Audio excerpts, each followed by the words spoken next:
Merhabalar, bu videoda Philips 9252, 9255 ve Mi Airfryer'ın karşılaştırmasını yapacağız. Daha önce özelliklerini, hacmini, kullanıcı deneyimlerimi paylaştığım ve karşılaştırma yaptığım bir video paylaşmıştım. Onun linkini de yukarıda görüyorsunuzdur şu an. Bu videoda ise sadece ürünler üzerinden gideceğiz. 3 ürünle aynı anda taze patates, dondurulmuş patates ve son olarak da köfte deneyeceğim. Önümde gördüğünüz tabaklara koyup kör tadım yapacağız. Ve en çok hangisini beğendiğimizi söyleyeceğiz. İşin aslı çok büyük farklar olmasını beklemiyorum. Ama eğer olursa da şaşırtıcı olur. Özellikle Philips'in 9252 ve 55 modelleri neredeyse birbirinin aynısı. Çok küçük farklılıkları var. Dokunmatikte bir geliştirme yapılmış 9255'te. Onun dışında çıkabildikleri en yüksek değer, en düşük değer, ölçüler bunlar tamamen aynı. Bir de tabii ki 9255'te uzaktan bağlantı var. Önce taze patates karşılaştırması yaparak başlayacağım. Taze patates için birazcık yağ kullanıyorum. Hazır patates de gerekmiyor ama taze patates hiç yağsız çok iyi bir sonuç alamıyorsunuz işin aslı. Ve karıştırma kısmı da önemli. Tüm makineleri aynı anda çıkartıp karıştıracağım ve aynı anda da durduracağım. Philips'ler 1400 Watt, Xiaomi 1500 Watt. Belki pişmede süresel olarak birazcık bir farklılık olabilir. Ama hepsinde de en iyi sonuca getirmeye ve daha sonra tadını denemeye çalışacağım. Koymadan önce burada birazcık yağlayıp tuz atıyorum. Şimdi de her birine eşit miktarda koymaya çalışacağım. Özellikle patatesleri denedim çünkü airfryer'ların gerçekten en çok zorlandığı ürünler patates kızartmaları. Ve insanlar da genelde en çok da bunun için tercih ediyorlar.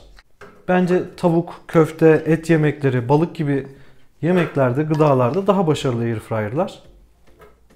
En zorundaki performansını görürsek kolaylarda da zaten başarılı olur diye düşündüm. Tabi burada koyduğum miktar süreyi belirleyecek. Onun için süreleri birbirinden birazcık farklı tutabilirim. Ama olabildiğince tüm airfryer'larda aynı şeyi yapmaya çalışacağım.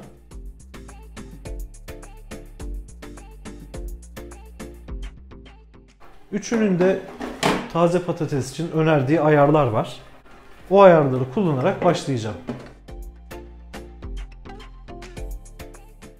3 airfryer'da patates kızartması için 180 dereceyi öneriyor. Onun için hepsi şu an 180 derecede çalışıyor. Süre olarak Xiaomi'de tek kat, çift kat seçeneği var. Tek katı seçtiğim için 15 dakikayı, Philips'te öyle bir seçenek olmadığı için 26 dakikayı gösteriyor.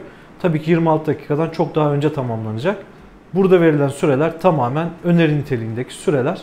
Biz kontrol ederek göreceğiz. Xiaomi'de çevirme için bir uyarı mesajı veriyor belli bir dakikadan sonra. Philips'te öyle bir özellik yok. Xiaomi mesajı verdiğinde, bipleyerek bana çevirmemi söylediğinde çevirme işlemini gerçekleştireceğim. 3 makine içinde aynı anda aynı şekilde çevirip tekrar koymaya çalışacağım. Bu duyduğunuz Mi'nin uyarı sesi. Ekranında da lütfen yemeği sallayın yazıyor.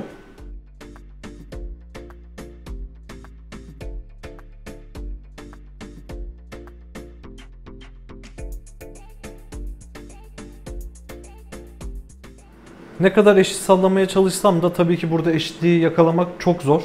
Ve buradaki sallama işlemi ne kadar düzgün yapılıyorsa, yani altta kalanlar ne kadar iyi üste çıktıysa sonuç kesinlikle o kadar iyi olacaktır.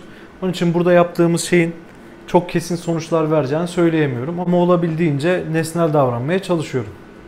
Patatesler için bu kadar süre yeterli diye düşünüyorum arkadaşlar. Üçünü de durduruyorum. Şimdi sonuca bakalım. Gördüğünüz gibi şöyle gözle de baktığımda sonuç fena görünmüyor.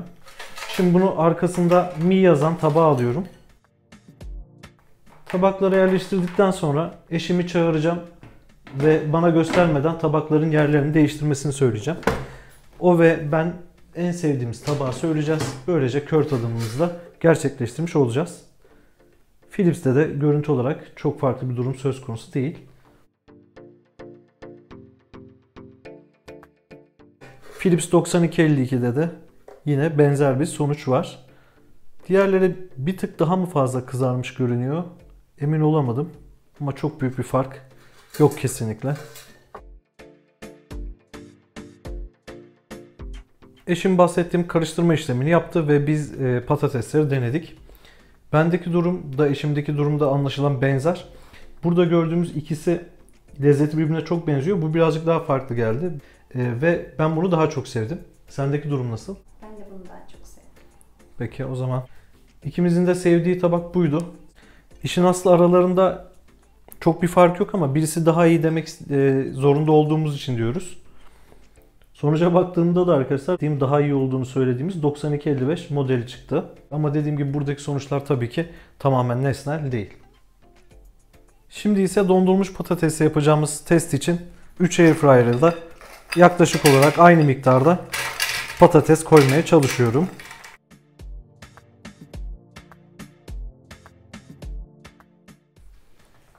Gördüğünüz gibi üçüne de ne çok fazla ne çok az miktarda patates yerleştirdim. Yine üçünün de ön tanımlı ayarlarını seçtim ve hepsini başlatacağım.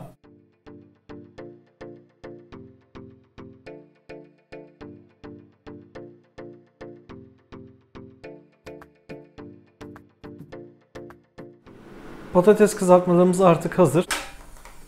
Mi'deki durum gördüğünüz gibi gayet güzel görünüyor. Philips'teki durum da aynı şekilde, benzer şekilde gayet güzel görünüyor. 9252'de durum yine aynı şekilde gayet güzel. Şimdi yine tabakları karıştırıp tadım yapacağız.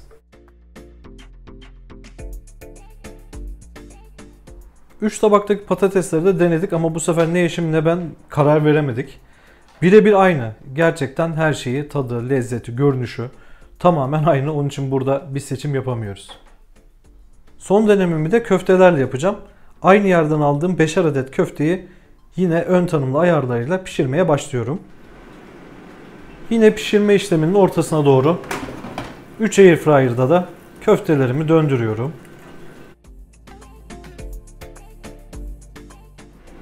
Mi'de köfte için özel bir ayar yok. Biftek ön ayarında başlattım. 180 dereceymiş.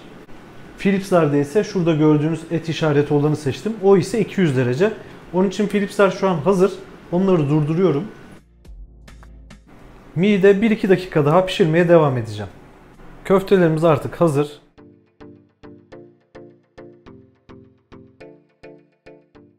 Köfte tadımında da yine dondurulmuş patatesteki bir sonuç var arkadaşlar. Kesinlikle birbirlerinden ayırt edilemiyorlar.